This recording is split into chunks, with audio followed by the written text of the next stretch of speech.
तर ही भारतीय परंपरेमध्ये ही मांडणी राहिलेली आहे नेहमी.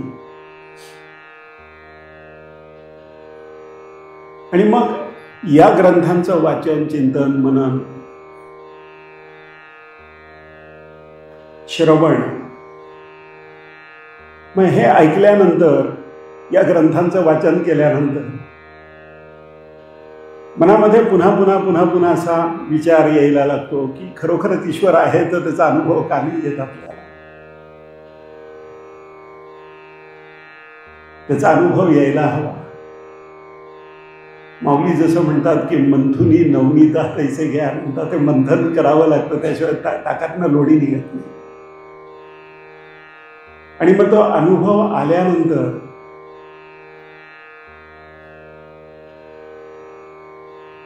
त्या मनुष्यामध्ये नेमका काय बदल होतो, त्या मनुष्याचं वागणं कसं असतं, बोलणं कसं असतं. स्थितप्रज्ञस्य का भाषा, भगवद्गीतेत अर्जुन विचारतो श्रीकृष्णाला. तो कसा असतो, कसा दिसतो, कसा बोलतो.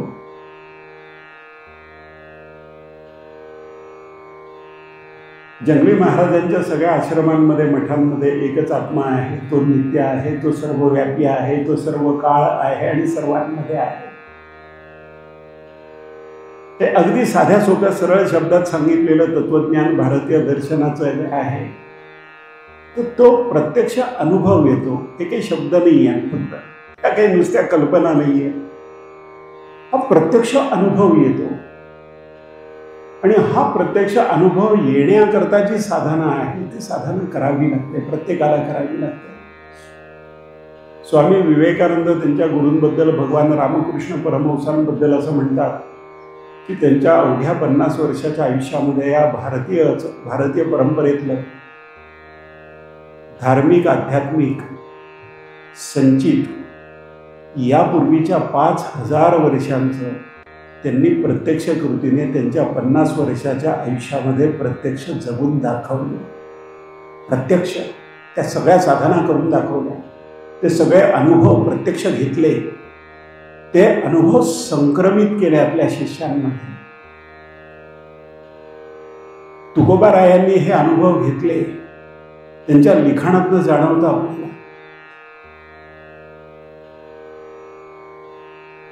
माऊलींनी हे अनुभव घेतले. ये हृदयचे ते हृदय, यत्किंचित भेद राहत नाही.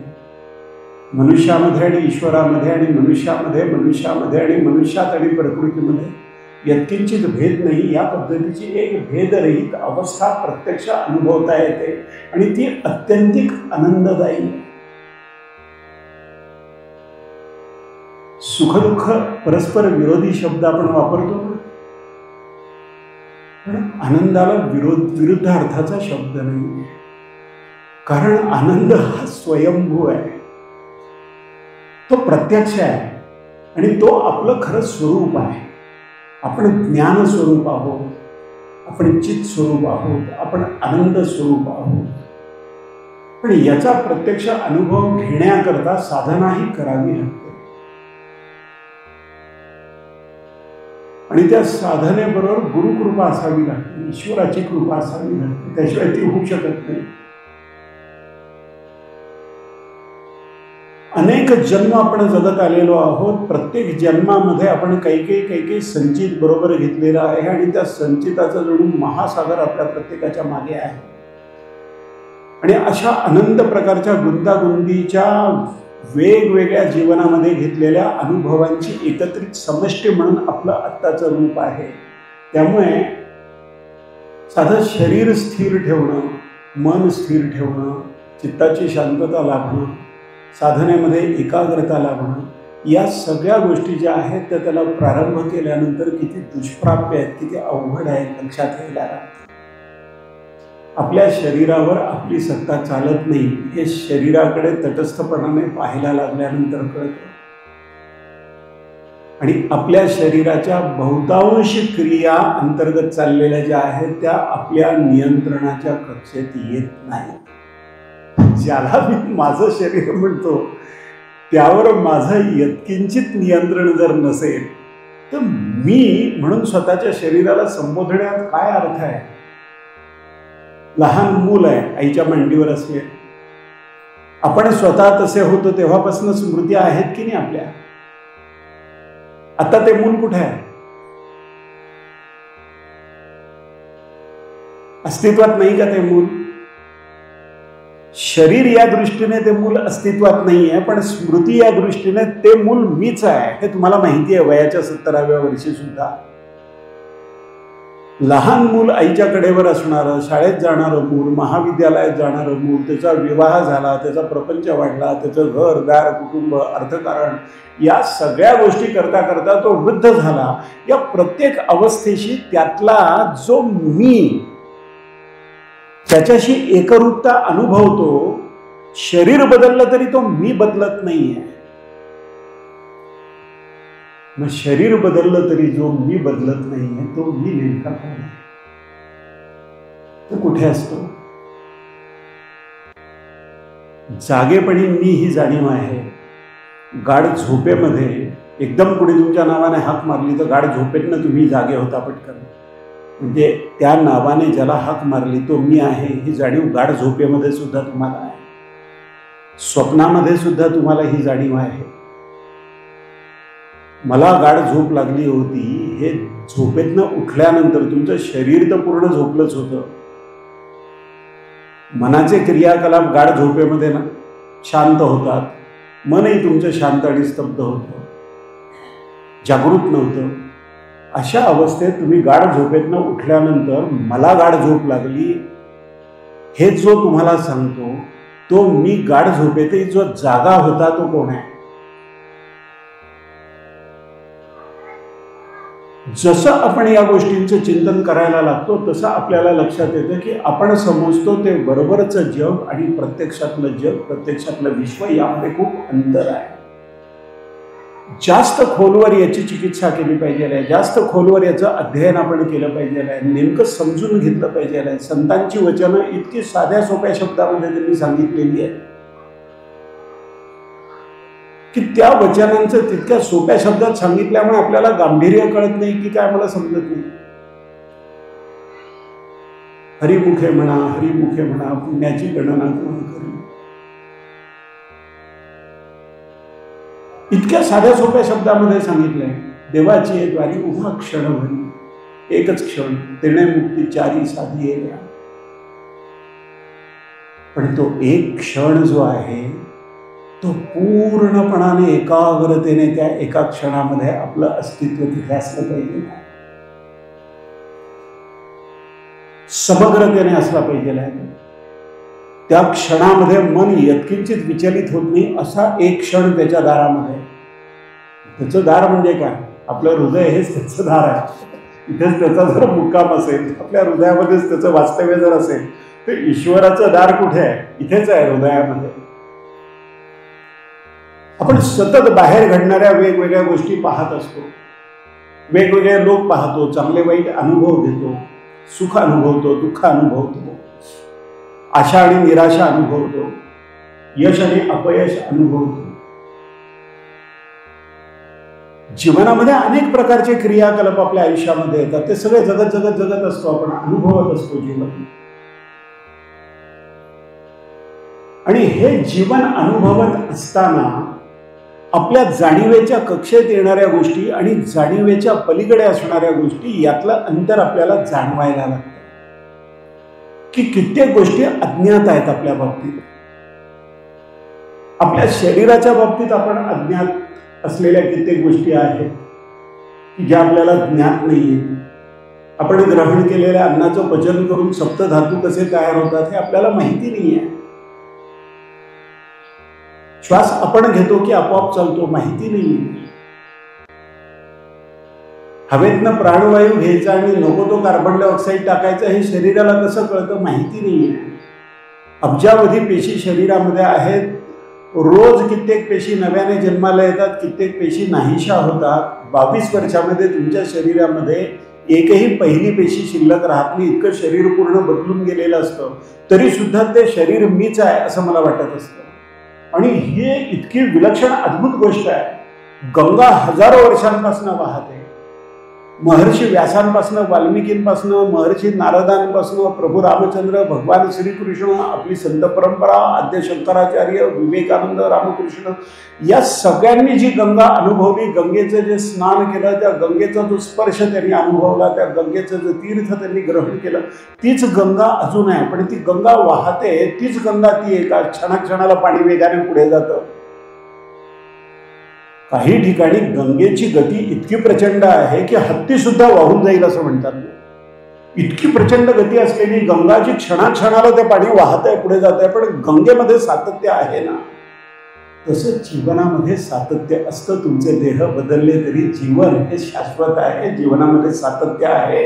अनेक जन्म आपण जरी घेतले, अनेक देह धारण केले, ते देह विसर्जित झाले, क्षीण झाल्यानंतर, जीर्ण झाल्यानंतर, तरी नवीन देह आपण धारण केले आणि अशा अनेक जन्मांचं पूर्वसंचित घेत घेत घेत घेत आपण इथे आलो. आपण उत्क्रांत होत होत होत इथे आलो.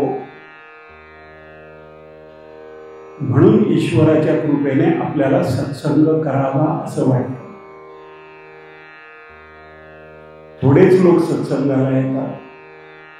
साधारणपणे सगळ्या देवालयांमधला अनुभव आहे की प्रसादाला जर 500 लोक येत असतील तर सत्संगाला, प्रवचनाला 50 लोक आले तरी खूप चांगली उपस्थिती असं समजा. कारण सार ग्रहण करण्याकरता ती इच्छा, ती भावावस्था असणारी थोडीच माणसं असतात या जगात. विज्ञान सांगतं की नाही आपल्याला की 100 डिग्री सेल्सिअसला पाण्याची वाफ होते. आपण स्वयंपाकघरात अनुभव घेतो ना, चहाचं आधण ठेवतो आपण, पाणी उकळायला लागतं, टेम्परेचर मोजात येतं, 100 डिग्री टेम्परेचर भरेल. पण 100 डिग्री टेम्परेचरला सगळ्याच पाण्याची वाफ होते का? थोडी थोडी थोडी थोडी थोडी वाफ होते. पाण्याच्या पृष्ठभागावर जे आहेत तेवढ्याच जलबिंदूंची वाफ होते, बाकीचे पुन्हा गोल गोल गोल गोल फिरत असतात. मानवी जीवनातली उत्क्रांती तशी आहे की जन्म मृत्यू या शृंखलेमध्ये पुन्हा पुन्हा पुन्हा पुन्हा तो जातो. पण ज्या वेळेला या जन्म मृत्यूच्या फेऱ्यातनं मुक्त होण्या इतकी ऊर्जा तो प्राप्त करतो, त्या क्षणी तो या बंधनातनं मुक्त होतो. बाकीचे लोक वर्तुळाकार गतीने फिरत राहतात. पुन्हा पुन्हा पुनरपि जननम पुनरपि मरणम पुनरपि जननी जठरे शयनम, आद्य शंकराचार्य म्हणतात, त्याप्रमाणे ते पुन्हा पुन्हा येतात.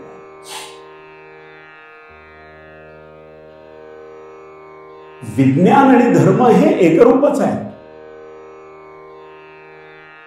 पण धर्माचं विज्ञान या दृष्टीने आम्हाला शिकवलं गेलेलं नाहीये कदाचित, दुर्दैवाने.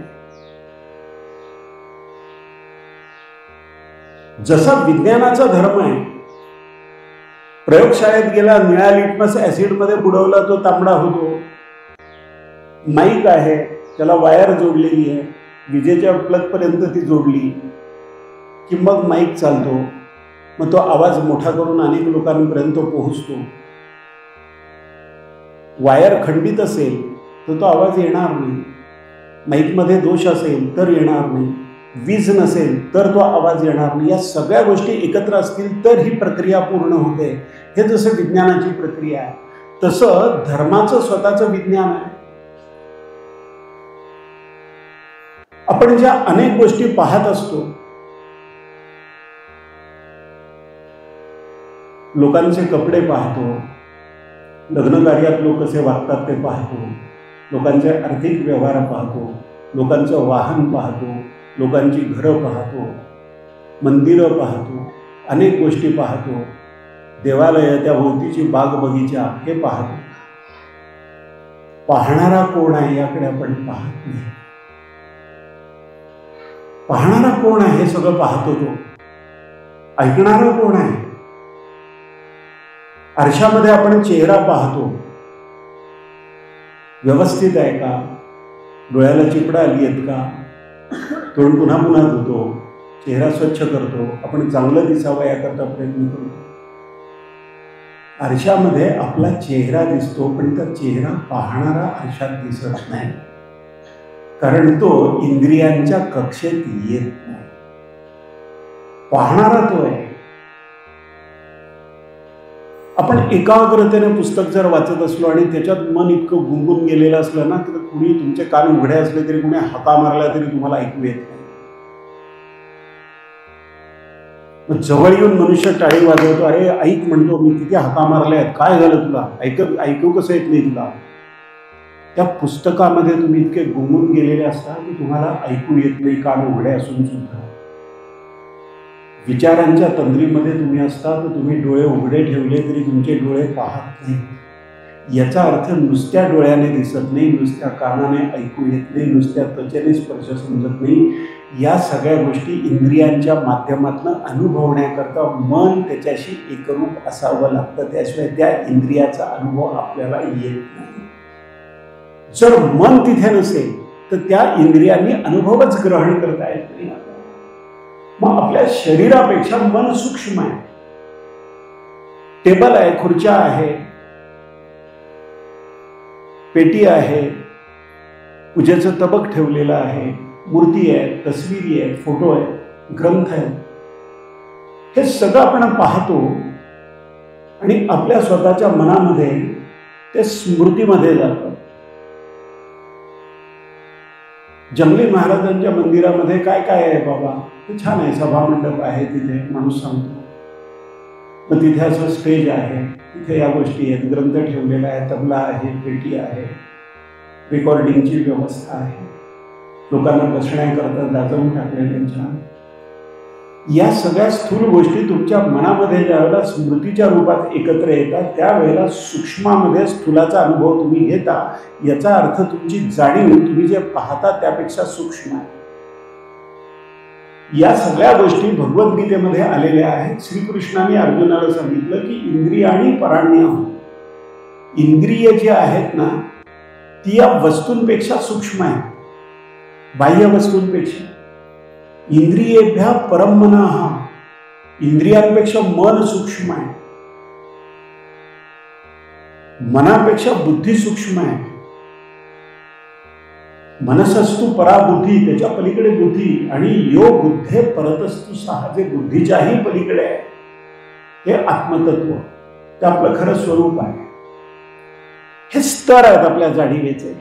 एक शरीराचा स्तर आहे, जड शरीराचा, इंद्रियांचा स्तर आहे, मग मनाचा स्तर आहे, मग त्याच्या पुढे बुद्धीचा स्तर आहे, त्याच्या पुढे आत्मतत्व आहे. आपल्या जीवनामध्ये क्रमशः टप्प्याटप्प्याने एक एक पायरी चढत आपण हे अनुभव घेत असतो. जशी एक एक पायरी चढू शकतो तशी एक एक पायरी उतरू सुद्धा शकतो, कारण निर्णयाचं स्वातंत्र्य आपल्याला दिलं आहे. पशूंना निर्णयाचं स्वातंत्र्य नाहीये बघा. प्रकृतीने त्यांचं अन्न ठरवून दिलंय, तेवढंच अन्न ते खाऊ शकतात, ते संचय नाही करू शकत. गरज नसताना अन्न जास्तीचं ग्रहण करून साठवून ठेवलं असं ते करत नाही. त्यांना प्रकृतीच्या चक्राप्रमाणे सर्व गोष्टी कराव्या लागतात. मनुष्य असा आहे की मनुष्याला ईश्वराने किंवा प्रकृतीने, निसर्गाने स्वातंत्र्य दिलेलं आहे, पण त्या स्वातंत्र्याबरोबर एक जबाबदारी पण दिलेली आहे की तुम्ही केलेल्या प्रत्येक कर्माचं कर्मफलामध्ये क्षणाक्षणाला जे रूपांतरण होईल त्याला तुम्ही जबाबदार राहाल, त्याला तुम्ही बांधील राहाल. कर्माचा सिद्धांत सांगतो, धर्माचं विज्ञान जे आहे ते धर्माचं विज्ञान हे आहे की तुम्ही केलेल्या प्रत्येक कृतीला तुम्ही जबाबदार राहाल आणि त्या कृतीचा परिणाम तुम्हाला या जन्मामध्ये नव्हे पुढच्या जन्मात कदाचित त्याच्या पुढच्या जन्मामध्ये भोगावाच लागेल. जे भोगण्याची इच्छा नाहीये ते भोगावं लागेल असं कर्म आत्ताच करू नका. आणि जसं होण्याची इच्छा आहे तसं आत्ता तुम्ही करा. त्याप्रमाणे कृती करा, त्याप्रमाणे चिंतन करा, त्याप्रमाणे अध्ययन करा, त्याप्रमाणे अभ्यास करा, त्याप्रमाणे स्वतःला शिस्त लावा. इंद्रियांना शिस्त लावावी लागते, शरीराला शिस्त लावावी लागते, शांत स्थिर बसण्याची सवय लावावी लागते. मन शांत होतच नाही, क्षणाक्षणाला त्याच्यात विचार येतात, ते परत ओढून आणावं लागतं पुन्हा पुन्हा.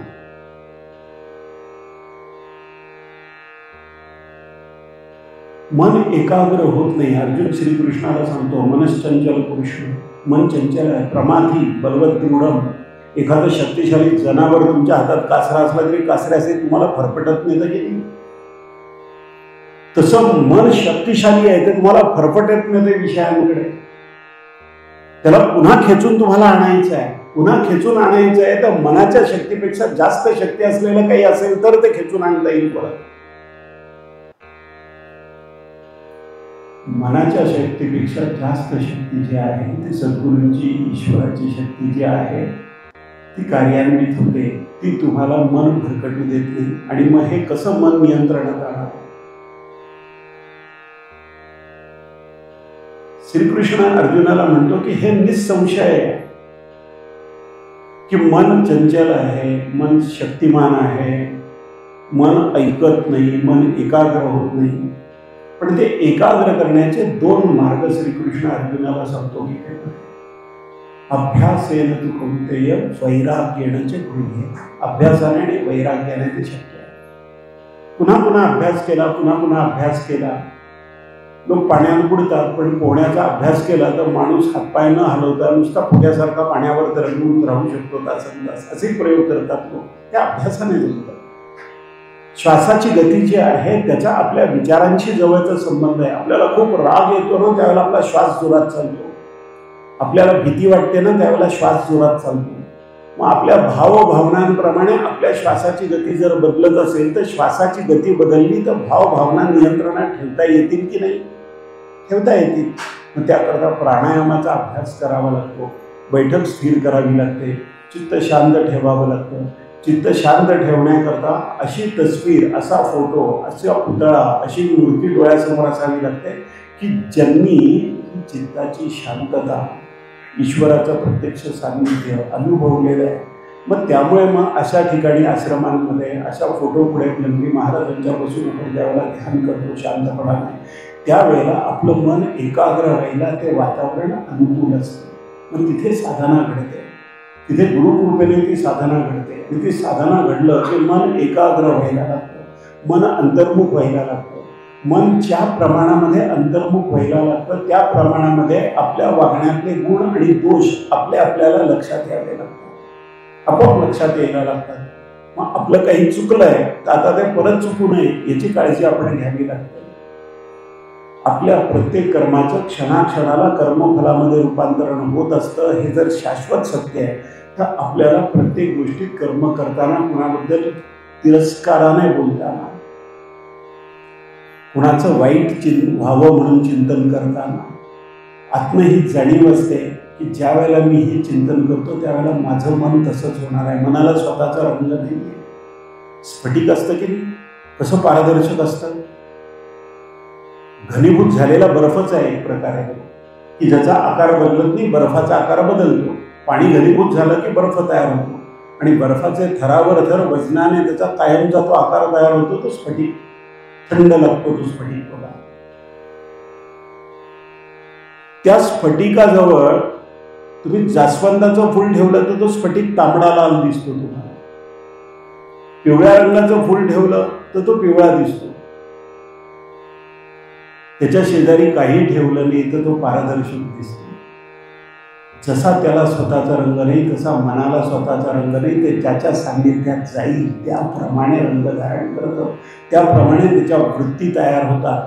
म्हणून आपलं मन सत्संगामध्ये असावं याची काळजी घेणं अत्यंत आवश्यक आहे. एका क्षणामध्ये निसरड्या पायावर उभ्या होता पण एका क्षणामध्ये त्याचा पाय घसरू शकतो.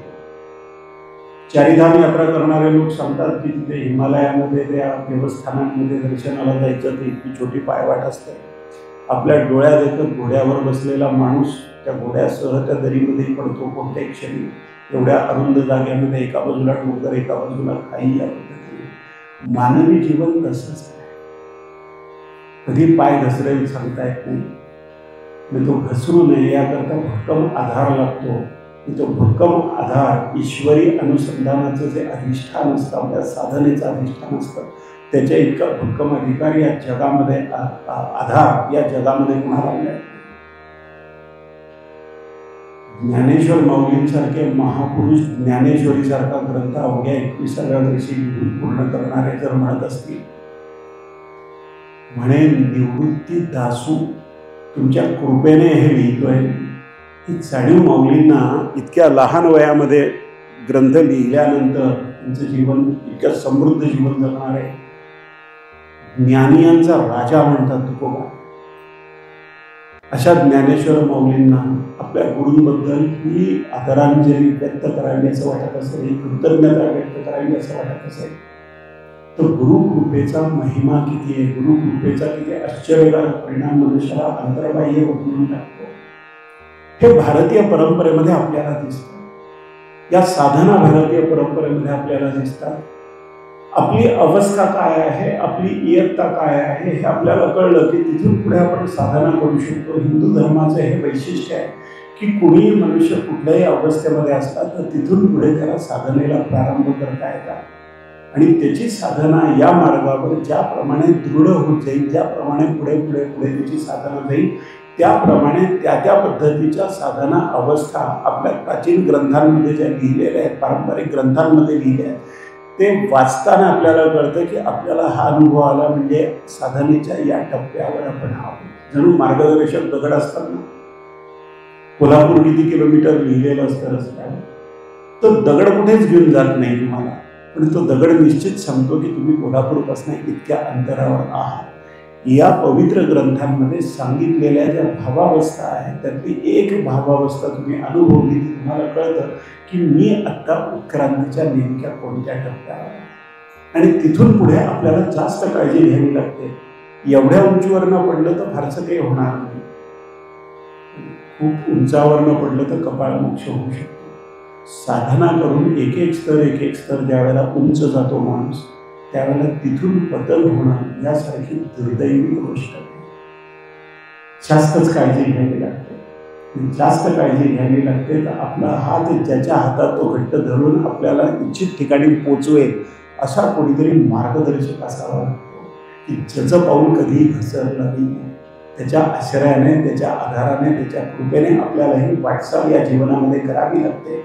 आणि ती वाटचाल करून पूर्णत्वाला गेलेल्या लोकांची भारतीय परंपरा. हरी पाहिला रे, हरी पाहिला रे, अजी सोनियाचा दिन वर्षे अमृताचा धन. हे प्रत्यक्ष पाहिलं, ही प्रमाण आहे. ईश्वर प्रत्यक्ष पाहिल्याची प्रमाण आहे. भगवान रामकृष्णांनी ते लिहिलेलं आहे. कालिका मातेशी बोलायचे, काही शंका आली तर आईला विचारून येतो म्हणून ते गाभाऱ्यात जायचे आणि भवतारिणीला विचारायचे की आई लोक असं म्हणतात तर काय.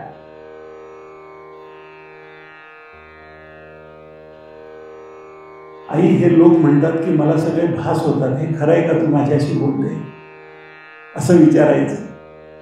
भवतारिणी त्यांना सांगायची. विवेकानंद नरेंद्र ब्राह्म समाजाच्या प्रभावात असताना, विज्ञानाचा, तर्कशास्त्राचा अत्यंतिक प्रभाव असताना इतक्या प्रकारे रामकृष्णांना प्रश्न विचारायचे. धर्म विज्ञानाच्या विरुद्ध कसा असू शकतो, तर्कविरोधी कसा असू शकतो, असं सगळं विचारायचे. रामकृष्ण गोड हसून म्हणायचे की हो नरेंद्र, खरं आहे, धर्म तर्कविरोधी नाही आहे, धर्म विज्ञानाच्या विरुद्ध नाही आहे, पण धर्म तर्काच्या आणि विज्ञानाच्या अतीत आहे, त्याच्या पलीकडे आहे. कारण विज्ञान, इंद्रियांनी तुम्ही जे अनुभव घेतात ती विज्ञानाची सीमारेषा आहे. इंद्रियांच्या पलीकडचा एक एक अनुभव तुझं विज्ञान तुला देऊ शकत नाही, पण धर्म इंद्रियांच्या पलीकडचे अनेक अनुभव तुला देतो. आणि इंद्रियांच्या कक्षेत येणारे अनुभव अत्यंत प्राथमिक अनुभव आहेत, जणू पशुत्वाच्याच पातळीवरचे आहेत. तिथून पुढे उत्क्रांत व्हायला हवं. आणि उत्क्रांतीचं हे सगळं रामकृष्णांनी प्रत्यक्ष अनुभव दिल्यानंतर विवेकानंदांनी लिहिलं आहे की खनिजामध्ये, या जड धातूंमध्ये, जड पदार्थांमध्ये जणू काही चेतना नाही असं आपल्याला वाटतं, ते जड आहेत असं वाटतं. इतकी चेतनेची कंपनं त्याच्यात सूक्ष्म आहे. पशुपक्ष्यांमध्ये, वनस्पतींमध्ये चेतनेची कंपनं मनुष्याच्या तुलनेमध्ये आणखीन मंद आहे. त्यामुळे त्यांचा क्रमविकास झाला नाही. क्रमविकासाच्या टप्प्यावर मनुष्य सर्वोच्च टप्प्यावर आहे. या सगळ्या पशु पक्षी वनस्पती प्राणीसृष्टी, या सगळ्या सृष्टीमध्ये मनुष्य क्रमविकासाच्या खूप वरच्या टप्प्यावर आहे. पण खनिजापासून मनुष्यापर्यंत झालेली उत्क्रांती जी आहे ती निम्मीच उत्क्रांती आहे, अर्धीच झालेली आहे. या अर्ध्या उत्क्रांतीच्या पुढे मनुष्यापासून ईश्वरापर्यंत आपल्याला जे उत्क्रांत व्हायचं आहे ती पुढची वाटचाल खूप मोठी आहे. जेवढं चालून आलो ना आपण त्यापेक्षा तेवढीच वाटचाल पुढे आहे. आणि ती निग्रहाने करावी याकरता मार्गदर्शन या ग्रंथांमधून आपल्याला, ज्याचा जसा स्वभाव, जो क्रियाशील आहे ना, ज्याला काही काम केल्याशिवाय स्वास्थ्य लाभत नाही ना, सतत कामात मग्न असतो बघा, शांत बसू शकत नाही, त्याला शांती अनुभवता येत नाही, अशा लोकांसाठी कर्मयोग सांगितला की तू अखंड काम करतोस ना, ते ईश्वराचं स्मरण ठेवून ते काम कर, म्हणजे तू ईश्वरापर्यंत पोहोचशील. एखादा माणूस भावूक आहे, माऊलींचं एखादं ओवी लता मंगेशकर म्हणतात, त्यावेळेला ते पाहताना त्याचं हृदय अगदी पाझरायला लागतं, तिच्या डोळ्यामध्ये अश्रू यायला लागतात. घरभरी वाती शून्य झाल्या, हे ज्या वेळेला तो ऐकतो त्यावेळेला एकदम स्तब्ध होऊन जातो. विश्वाचे अर्थ माझ्या मनी प्रकाशले, पण लोकांचं अर्थ, लोकांचं दुःख ते पाहून कळवळतो. तुकोबारायांचं चरित्र ज्या वेळेला वाचतो, नामदेवरायांचं चरित्र वाचतो, एकनाथांचं चरित्र वाचतो, त्यावेळेला तो गलबलून जातो. असा ज्याचा पिंड आहे त्याच्याकरता भक्ती सांगितलेली. माझा श्वास कसा चालतोय हे मला बघायचं आहे. मग इडा आणि पिंगलेवर मला नियंत्रण मिळवता आलं पाहिजे. मग कुंडली जागृत होते का, मग कशी जागृत होते, मग ते अनुभव घ्यायचे. मग त्याला योग सांगितला. त्याला सांगितलं की ऐकू येईल आपल्याला. त्याला सांगितलं की यम, नियम, आसन, प्राणायाम, प्रत्याहार, धारणा, ध्यान आणि समाधी या मार्गाने पुढे जा. त्याला योग सांगितलाय की ज्याला त्या मार्गाने जायचं आहे, ज्याची ती क्षमता आहे, जो शरीरावर नियंत्रण प्रस्थापित करू शकतो, मन नियंत्रणात आणू शकतो, त्याला ते शक्य आहे. त्या दृष्टीने केलेलं आहे. ज्याला ज्ञान मार्गाने जायचं आहे की खरोखर ईश्वर आहे का, पशुपक्ष्यांमध्ये आहे का, त्यांच्या जाणीवेचा स्तर काय आहे, मी त्यांच्याकडे प्रेमाने बघितल्यानंतर त्याला कळतं की नाही, मी प्रेमाने स्पर्श केल्यानंतर त्याला कळतं की नाही. मग पाळीव कुत्रा, त्याचा मालक ज्या वेळेला या जगाचा निरोप घेतो मृत्यू आल्यानंतर, त्यावेळेला पाळीव कुत्रा अन्न घेत नाहीये, कित्येक दिवस तो उपाशी राहतो. शिवाजीराजांच्या वाघ्या कुत्र्याने त्यांच्या चितेला अग्नी दिल्यानंतर झेप घेतली आणि शिवाजीराजांबरोबर स्वतःचा देह संपवला. इतकी निष्ठा असू शकते का प्राण्यांमध्ये? तर प्रत्यक्ष असते. मग या प्रेमाची भाषा प्राण्यांना कशी कळते, प्रेमाची भाषा वनस्पतींना कशी कळते? या सगळ्या गोष्टींचं आकलन करून घेणं. ईश्वर काय आहे, ईश्वर म्हणजे ऊर्जा आहे का, ईश्वर म्हणजे चेतना आहे का. भावना ज्या आहेत त्या पाण्यावरच्या लाटांसारख्या खालीवर होतात. पण जो अनुभव घेतो तो जर स्थिर आहे, तर मग अनुभव घेणारा स्थिर आहे. तर हे अनुभव खालीवर या पाण्याच्या लाटांसारखे सुखदुःखाचे जे अनुभव आहेत हे स्थिर नसले पाहिजे आहेत, हे अशाश्वत असले पाहिजे आहेत. मग सुखही शाश्वत नाही आहे, दुःखही शाश्वत नाही आहे, आशाही शाश्वत नाही, निराशाही शाश्वत नाही आहे. लहानपणापासून आतापर्यंत या देहामध्ये इतके बदल झाले म्हणजे देहही शाश्वत नाही आहे. मग शाश्वत काय आहे? जी चेतना लहानपणापासून वयाच्या 70-80 वर्षापर्यंत माझी साथ देते आणि मला मी म्हणवते, ती चेतना नेमकी काय आहे? त्या चेतनेचं स्थान काय आहे? ज्याला आपण मन म्हणतो त्या मनाचं स्थान काय आहे, मनाचं रूप काय आहे, मन कसं आहे? मग माझं मन आणि समोरच्या मनुष्याचं मन ज्या वेळेला ज्यांच्या प्रेमाने तुम्ही एकरूप होता, त्यावेळेला तुम्हाला एकमेकांबद्दल एक शब्द न बोलता 1000 किलोमीटर अंतर असलं तरी तुम्हाला अनुभव येतो. मुलगा अमेरिकेत आणि आईला सांगतात की त्याचा फोन येणार आहे आज. आई म्हणते सकाळपासून मला अस्वस्थ वाटतंय, त्याची तब्येत वगैरे बरी आहे की नाही, मला काळजी वाटते. त्याच्या फोनची कशाला वाट पाहता? नवऱ्याला सांगतात तुम्ही फोन करा, मला बोलायचं आहे त्याच्याशी, सकाळपासून मला चैन पडत नाहीये. 10,000 किलोमीटर अंतरावर असणारा मुलगा जो आहे त्या आईचं अंतकरण त्या मुलाच्या जीवनामध्ये काही वेडवाकडं घडलं की एका क्षणात त्या आईला कळतं, कारण ती जाणीवेने त्या मुलाशी एकरूप झालेली आहे. मग अंतराच्या निर्बंधाच्या पलीकडे मनाची कार्यशक्ती आहे. अंतर त्याला कळत नाही मनाला, त्या अंतराच्या पलीकडे ते उड्डाण घेतं, झेप घेतं. स्थळाची मर्यादा नाही, अंतराची मर्यादा नाही, काळाची मर्यादा नाही, या पलीकडे मन जर कार्य करत असेल तर त्या मनाचं स्वरूप काय? आहार सात्विक असेल आणि शरीर ठीकठाक असेल तर मनाची स्थिती काय आहे? आहार सात्विक नसेल तर मनाची स्थिती काय होते? मग मनामध्ये परिवर्तन कसं होतं? कुणाच्या सहवासामध्ये मन प्रफुल्लित असतं, कुणाचा चेहरा बघू नये, तोंड बघू नये त्याचं असं वाटतं. अशी कोण माणसं आहेत? मनामध्ये हे सगळं आपण अनुभवत असतो. मग हे सगळे अनुभव मनाला काय येतात? मनाला येतात म्हणजे कुणाला येतात? मन म्हणजे नेमकं काय आहे, त्याचं स्वरूप काय आहे? या देहामध्ये डोक्यापासून पायाच्या नखापर्यंत त्याला जाणीव जी आहे वेदनेची ती त्या मनाला होते. इतकं एकरूप कसं मन होऊ शकतं? अशा पद्धतीने जो ज्ञानाने विश्लेषण करत जाईल, तर्काने विश्लेषण करेल, ज्ञानाने विश्लेषण करेल, सूक्ष्म तत्वापर्यंत पोहोचण्याचा प्रयत्न करेल, जाणीव म्हणजे काय, मी म्हणजे काय, चेतना म्हणजे काय. मग त्यासाठी मग शंकर भाष्य काय आहे, भगवान रमण महर्षींनी काय म्हटलंय, योगी अरविंदांनी काय मांडणी केलेली पूर्ण योगाची, हा ज्याचा मार्ग आहे त्याचा ज्ञान मार्ग आहे. भारतीय परंपरेमध्ये, हिंदू धर्मामध्ये ज्याच्या जाणीवेचा जो स्तर आहे त्या स्तरापासून त्याला उत्क्रांतीला एक एक पाऊल वर चालता येतं, त्याला साधना करता येते आणि तो पूर्णत्वाला तिथून पुढे जाऊ शकतो. स्वामी विवेकानंद म्हणतात की एकाच जन्मामध्ये, आणि पुढे विवेकानंदांच्या वाङ्मयाचा विस्तार हजारो पानांमध्ये करणारे योगी अरविंद घोष म्हणतात की एकाच जीवनात नव्हे, कदाचित 2-4 वर्षामध्ये तुम्ही पूर्णत्व अनुभवू शकाल. ज्या ज्या गोष्टी शास्त्रांमध्ये सांगितल्या आहेत त्या त्या गोष्टींचा अनुभव तुम्ही कठोरपणाने, ठामपणाने, धैर्य धरून, धीर धरून, निष्ठेने, काटेकोरपणाने साधना जर केली तर 2-4 वर्षामध्ये याच जीवनामध्ये तुम्हाला पूर्णत्व अनुभवता येईल, असे योगी अरविंद सांगतात. ते म्हणतात की संपूर्ण उत्क्रांतीची जी व्यवस्था आहे त्यात कदाचित पूर्ण उत्क्रांत व्हायला मनुष्यापासून ईश्वरापर्यंत लक्षावधी कोट्यावधी लोकांना कदाचित पुढे आणखीन काही हजार, कदाचित लाख वर्ष लागतील. पण एका मनुष्याच्या दृष्टीने 2-4 वर्षामध्ये त्याला पूर्णत्व प्राप्त करता येणं शक्य आहे.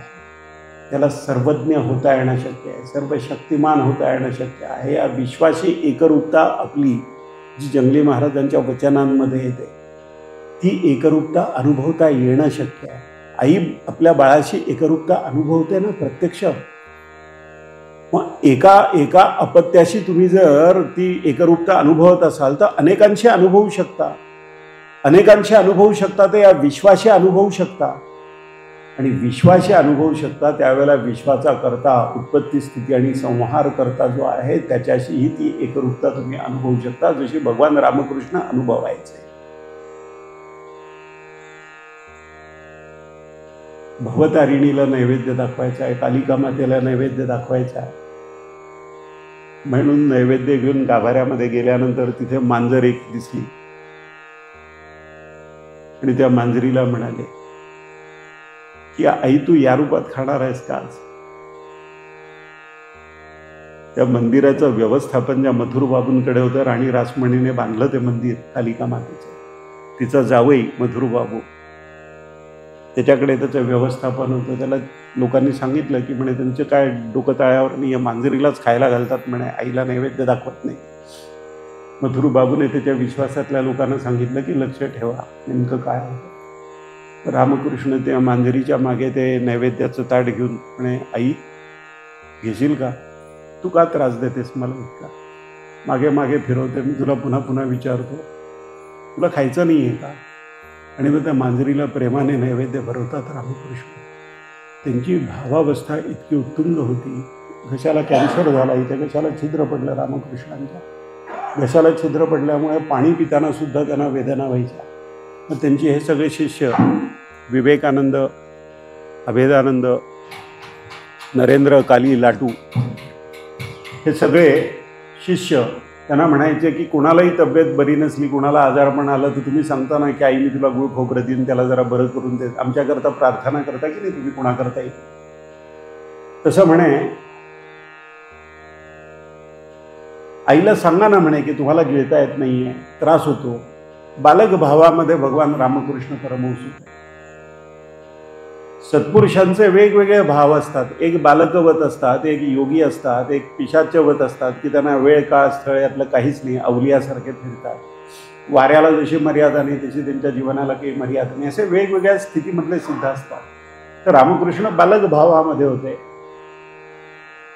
मग रामकृष्ण आईला विचारायला गेले, म्हणे नरेंद्र सांगतो की तुम्हाला गिळता येत नाहीये, इतका त्रास होतो, पाणीसुद्धा गिळता येत नाही, तर आईला सांगा की मला गिळता येईल असं काही करा, आता येईल असं करा. आणि मग लहान मूल जसं तोंड पाडून खाली अपराधी भाव चेहऱ्यावर असलेले परत येतं की नाही, आईने रागावलं की तसे अपराधी भावनेने चेहरा खाली असा खाली मान घालून रामकृष्ण बाहेर आले. नरेंद्र म्हणे मी विचारलं की ठाकूर काय झालं, आईला विचारलं की नाही? म्हणे आईने सांगितलं की इतक्या सगळ्या तोंडांनी तूच खात नाहीस का? या मुखाने नाही खाल्लं तर काय फरक पडणार? एकरूपता, या सगळ्या जगातल्या या सगळ्या लोकांशी एकरूपता प्रत्यक्ष अनुभवली रामकृष्णांनी. ते एका नावेतनं चालले होते, त्यांच्याबरोबर त्यांचा हृदय नावाचा भाचा होता, 2-3 भक्त होते, आणि अचानक ते नावेमध्ये उभे राहिले रामकृष्ण, आणि कुणीतरी एखाद्या दंडुक्याने पाठीवर फटके मारतोय असे ते विव्हायला लागले, तळमळायला लागले, वेदनांनी आक्रोश करायला लागले, कुणीतरी मारतोय पाठीवर म्हणून. त्या हृदयाने त्यांनी अशी कोपरी घातली होती, ती वर करून बघितली तर पाठीवर वळ दिसले त्यांच्या. यांना आश्चर्य वाटलं की काय हे नावेमध्ये असं व्हायचं काय कारण आहे. आणि त्यांना दिसलं की नाव किनाऱ्याच्या जवळ चालली, आणि किनाऱ्यावर एका गरीब मनुष्याला सावकाराने कर्ज दिलं होतं, त्या कर्जाचं व्याज त्याने दिलं नाही म्हणून त्या सावकाराचे नोकर एका दंडुक्याने बडवत होते. त्या नोकराशी रामकृष्ण मनाने एकरूप झाल्यावर ते वळ त्यांच्या पाठीवर उमटले. या प्रकृतीशी आपण एकरूप होऊ शकतो, तितकं उत्क्रांत होता येणं शक्य आहे. वनस्पतींना आपल्या संवेदना कळतात, पशुपक्ष्यांना संवेदना कळतात, मनुष्याला कळणार नाहीत का? एका स्वरामध्ये लावलेली वाद्य ज्या वेळेला असतात आणि मैफिलीमध्ये एका वाद्याच्या तारा छेडल्या ना की दुसऱ्या तारांमधनं, अंतरावर ठेवलेल्या दुसऱ्या वाद्यांमधनं तार उमटायला लागतात. निर्जीव वाटणाऱ्या वाद्यांमध्ये जर या गोष्टी होत असतील तर प्रत्यक्ष मनुष्यामध्ये चेतनेचं संक्रमण होणार नाही का? ज्यावेळेला स्वामी विवेकानंद अमेरिकेला सर्वधर्म परिषदेला गेले आणि विवेकानंदांना एका व्याख्यानाने त्यांच्या अमेरिकेतल्या सगळ्या विश्वामध्ये प्रसिद्धी मिळाली, एका व्याख्यानाने. 5 मिनिटाचं 5-7 मिनिटाचं व्याख्यान आहे साधं. ते व्याख्यान ऐकणारे लोक म्हणतात की मनुष्य ओठाने बोलतो, तोंडाने बोलतो. आजवरचा अनुभव होता. विवेकानंद ज्यावेळेला sisters and brothers of America म्हणाले त्यावेळेला टाळ्यांचा जो कडकडाट झाला, त्यावेळेला तो मनुष्य म्हणतो की आम्हाला कळलं नाही की इतक्या टाळ्यांचा कडकडाट का झाला, आणि मग लक्षात आलं की आमच्या शरीरामधनं एक विजेची लहर खेळावी तसं वाटलं होतं. हा माणूस हृदयाने बोलत होता, आणि हृदयाने बोलत होता. ती हृदयाची भाषा आमच्या हृदयापर्यंत कळली, आणि शरीराने टाळ्यांचा कडकडाट केला. आम्ही भानावर आल्यावर आम्हाला कळलं की नेमकं काय झालं असेल. ते शब्द नाहीये, ते आत्मबल आहे, तो प्रत्यक्ष अनुभव आहे. त्यांच्या बरोबरची, त्यांच्याबद्दलची एकरूपता त्या प्रेमाने अनुभवली ना. ते म्हणाले जन्मात आम्ही सख्या भावंडांकडनं इतक्या प्रेमाने असं संबोधन ऐकलंच नव्हतं कधी. मनुष्य ज्या वेळेला उत्क्रांत होतो ना त्यावेळेला त्याचं वागणं बदलतं, त्याचं बोलणं बदलतं, त्याचं पाहणं बदलतं, त्याच्या जीवनाचा अनुभव बदलून जातो. लहान मुलं खेळतात की नाही नोटा घेऊन व्यापाराच्या, 500ची नोट, 1000ची नोट, 50ची नोट, 100ची नोट. मग तो क्यूब टाकतात, 1, 2, 3, 4 काय त्याच्यावर ठिपके असतात 5, त्याप्रमाणे मग त्याला ते नोटा मिळत जातात.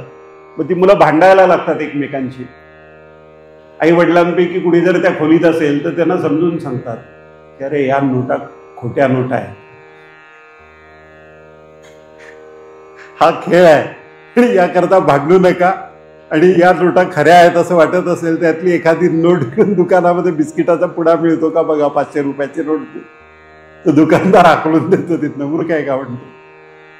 जशा त्या नोटा खोट्या आहेत असं आपले आई वडील समजून सांगतात, तसं आपण जे जीवन अनुभवतो ते त्या लहान मुलांच्या भातुकलीच्या खेळासारखं आहे. हे वर्ण पाहणाऱ्या लोकांना कळतं, आणि मग ते आपल्याला समजून सांगतात यामध्ये तुमची शक्ती वाया घालवू नका. सत्य जे आहे ना त्या सत्याचा शोध घ्या.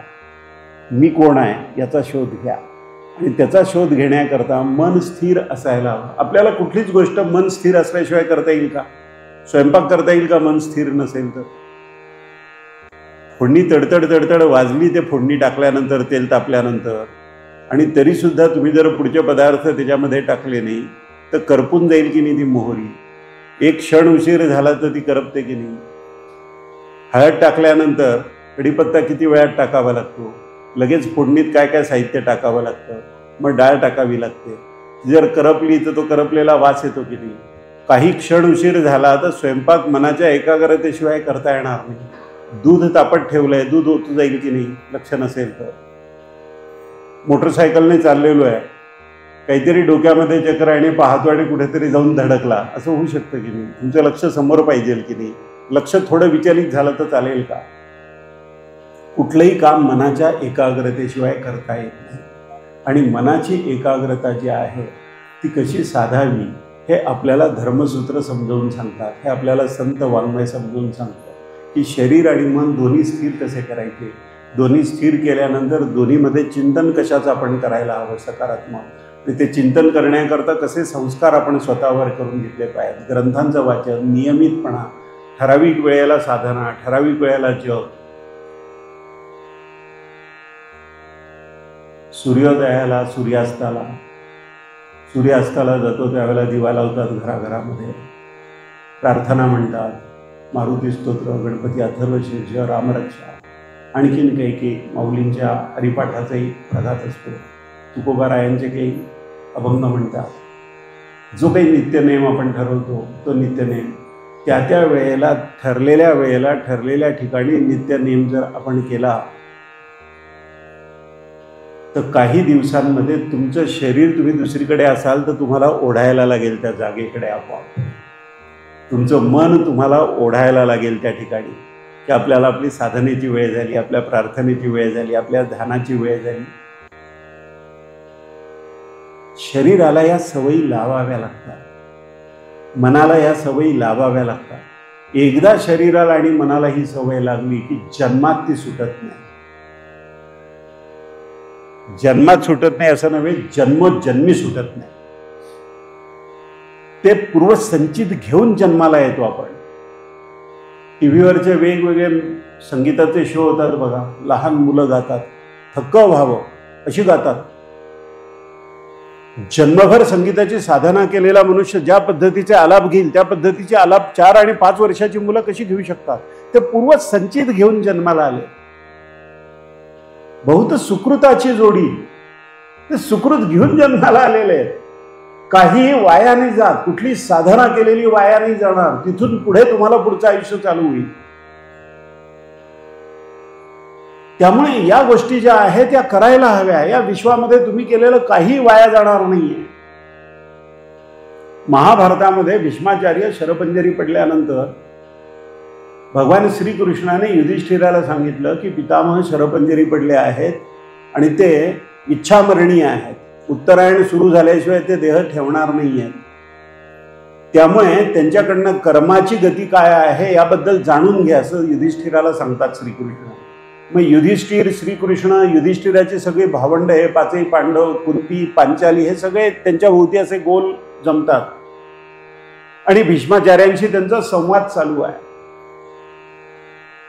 त्या संवादामध्ये महाभारतामधल्या एक अत्यंत महत्वाचं वचन पितामह भीष्म युधिष्ठिराला सांगतात. भारतीय दर्शनशास्त्राचा, भारतीय परंपरेचा, अध्यात्मविद्येचा सारांश जणू एका वाक्यामध्ये भीष्माचार्यांनी सांगितलेला आहे. भीष्माचार्य युधिष्ठिराला सांगतात, केलेलं कर्म, पेरलेलं बीज आणि उच्चारलेलं वचन कधीही कालत्रयीही निष्फळ ठरत नाही. कालत्रयी कुठलंही केलेलं कर्म निष्फळ ठरणार नाही, कुठलंही उच्चारलेलं वचन निष्फळ ठरणार नाही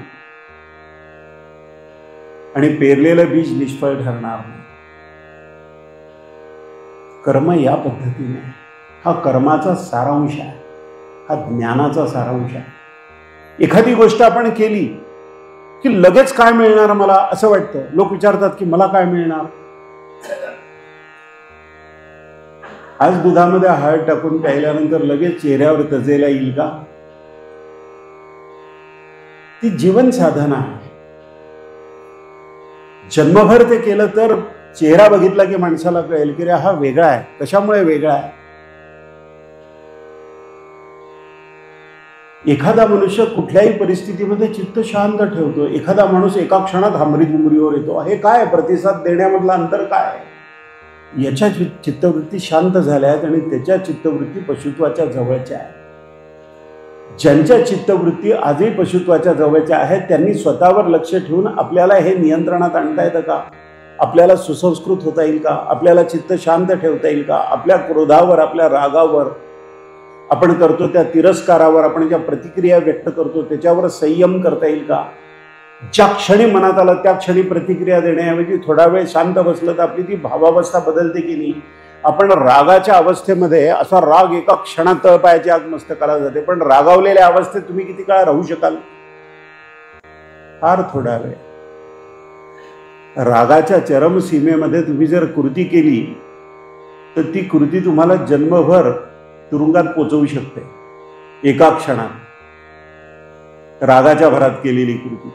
आणि त्यावेळेला संयम जर तुम्ही पाळला आणि तुमच्या हाताने कृती त्या मनाच्या विचित्र अवस्थेमध्ये होणार नाही याची तुम्ही जर काळजी घेतली तर तुम्हाला लक्षात येईल की जसा राग आला तसा आपोआप ओसरून गेला. मनाचं हे जे वर्तन आहे त्या वर्तनाचं अध्ययन एकाग्रतेने आपण जोपर्यंत अशा ग्रंथांच्या सान्निध्यात येत नाही, जोपर्यंत साधना करत नाही, जोपर्यंत आपल्या स्वतःला नियमिततेची सवय लावत नाही, तोपर्यंत आपण स्वतःचं इतकं चांगलं निरीक्षण करूच शकणार नाही. धर्म आपल्याला हे सांगतो, धर्माचं विज्ञान हे आहे, अत्यंत वैज्ञानिक आहे. 1 जूनपासून लोक पावसाची वाट बघायला लागतात. केरळमध्ये मान्सून आला का 1 जूनला, मग केरळमधनं तामिळनाडूत केव्हा येईल, मग कर्नाटकात केव्हा येईल, महाराष्ट्रात केव्हा येईल, हे सगळं चालू होतं काउंटडाऊन. मान्सून उशिरा आहे म्हटल्यानंतर शेअर बाजार गडगडायला लागतो. काय संबंध शेअर बाजाराचं? सगळं पावसावर आहे, सगळं पाण्यावर आहे, ते जीवन आहे. मग हवामान खात्याचे लोक पाहतात, आता सॅटेलाइटमधनं इमेजेस समुद्रावरच्या पाहतात आणि त्या इमेजेसमध्ये त्यांना कळतं की कमी दाबाचा पट्टा समुद्रात निर्माण झाला आणि त्या दिशेने सगळा वायू आकर्षित व्हायला लागलाय. मग तो गरगर गरगर फिरतो, तो वर जातो आणि मग पाऊस येतो.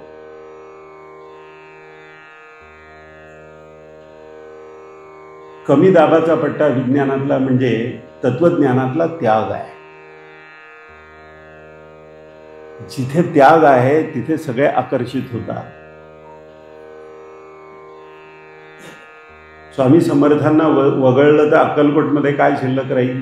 साईबाबांना वगळलं तर शिर्डीत काय राहील? जंगली महाराजांना वगळलं तर पुण्यात काय शिल्लक राहील? गोंदावलेकर महाराजांना वगळलं तर गोंदावल्यात काय राहील?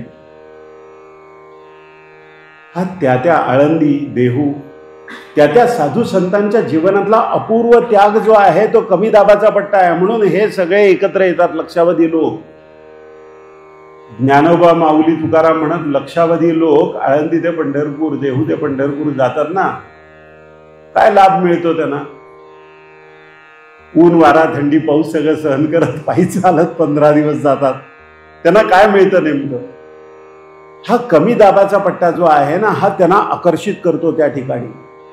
आणि तो ज्या वेळेला त्यांना आकर्षित करतो त्यावेळेला त्यांची भावावस्था, ज्या वेळेला पाऊस, उन्हाळ्याचे 4 महिने वाट पाहिल्यानंतर भूमी ज्या वेळेला क्लांत होते, ज्या वेळेला अत्यंतिक तहान लागलेली असते भूमीला, लोक तळमळ तळमळ करत पावसाची वाट पाहत असतात, सूर्य भाजून काढत असतो, त्यावेळेला आलेल्या पावसाने जे समाधान त्या लोकांना होतं ना, लक्षावधी कोट्यावधी लोकांना, वनस्पती, पशु, पक्षी, कीटक, जीव जंतू सगळे एकदम शांत होऊन जातात पाऊस पडल्यानंतर. त्या पद्धतीची भावावस्था प्रत्यक्ष साधू संतांच्या दर्शनाने आणि त्या वारीमध्ये त्या लोकांना अनुभवता येते आणि त्या आवडीमुळे, त्या ओढीमुळे ते जातात. काही लाभ नसेल तर मनुष्य नावाचा जो जीव आहे तो उगाच कुठेतरी भरकटत जाणार नाही. तो अगोदर हुशारीने पाहिजे की मला काय मिळणार आहे. त्याला काही मिळत नसेल तर लक्षावधी लोक काय वेडे म्हणून जातील का वारीला? ते जातात, याचा अर्थ त्यांना काहीतरी मिळतं आणि त्यांना जे मिळतं ते बाजारात विकत घेता येत नाही. पैसे मोजून भूक विकत घेता येईल का? अन्न विकत घेता येईल, भूक नाही विकत घेता येणार. पैसे मोजून झोप विकत मिळते का? झोपेच्या गोळ्या मिळतील. झोप विकत नाही मिळत, भूक विकत नाही मिळत, मनशांती विकत मिळते का? आपली आपणच मिळवावी लागेल. आता 2-4-5 कोटी रुपये कुठेतरी हात मारून मी मिळवले येतात आम्हाला. आता महाराज मला सांगा की 1-2 वर्षामध्ये सुसंस्कृत कसं व्हायचं मला शिकवा. आता नाही होता येणार. ती जन्मजन्मी चालणारी प्रक्रिया आहे. जन्मोजन्मी ज्या वेळेला या मार्गाने चाललं त्यावेळेला एखादा माणूस असा का वागतो, असा का बोलतो, असा अभ्यास का करतो, असं चिंतन का करतो, समाजाच्या हिताची कल्याणाची कामना का करतो, कुणाचे वाईट त्याच्याकडनं कधी घडू शकत नाही असं त्या माणसाचं वर्तन का आहे? त्याच्या भूतकाळामधल्या अनंत कर्मांचा एकत्रित संचय आहे म्हणून त्याची ती आत्ताची अवस्था आहे. कुठली गोष्ट अचानक नाही होत. उसाचं एक पेर 2 इंचाचं, मग 2.25 इंच, मग 2.5 इंच, मग 2.25 इंच, मग 3 इंचाचं, काय एक पेर 2 इंचाचं आणि दुसरं एकदम 6 इंच 8 इंच असं बघितलंय कधी? हा क्रमविकास सावकाश आहे, एका गतीने प्रकृतीच्या चक्राप्रमाणे होतो. तो अचानक जर झाला ना तर आश्चर्य वाटेल अशी परिस्थिती आहे. अचानक नाही होत. हे धर्माचं विज्ञान आहे. क्वचित अपवादात्मक परिस्थितीमध्ये ते अचानक झालेलं दिसेल.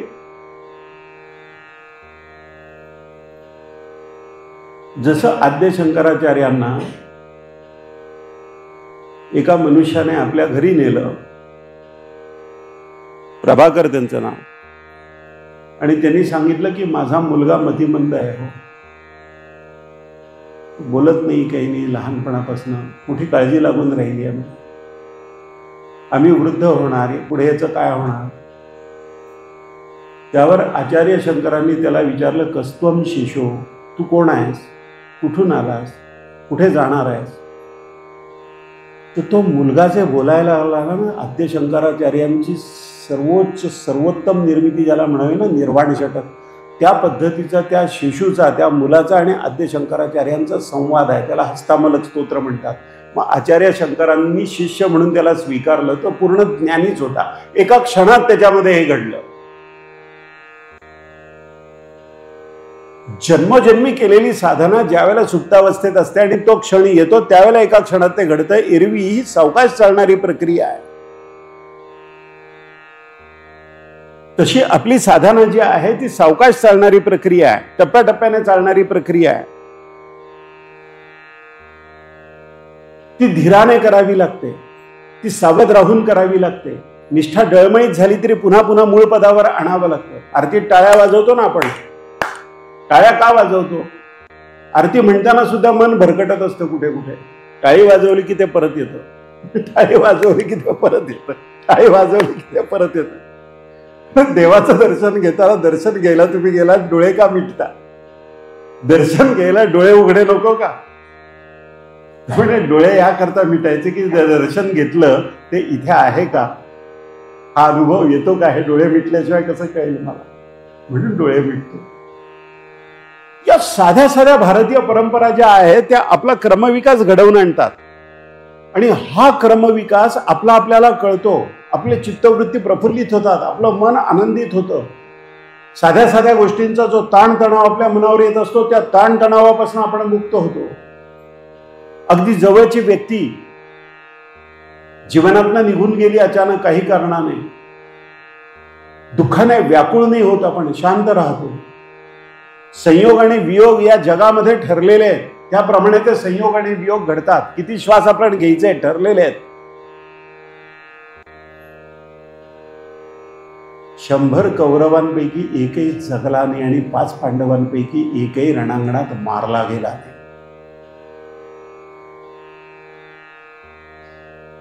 ईश्वरी कृपेची अशी शेकडो हजारो प्रमाण आपल्या भारतीय परंपरेत मिळतात आपल्याला. पण मन चंचल असतं सतत. संकल्प विकल्प, संकल्प विकल्प, संकल्प विकल्प. ते स्थिर करणं, त्याकरता नियमित साधना करणं, त्याकरता गुरूंची कृपा असणं, ईश्वराचा वरदहस्त आपल्या डोक्यावर राहावा. आपण त्याचं स्मरण केलं तर वरदहस्त राहणार नाही का? हिंस्र पशूंशी सुद्धा मैत्री जर केली तर त्यांची हिंस्रता गळून पडते की नाही?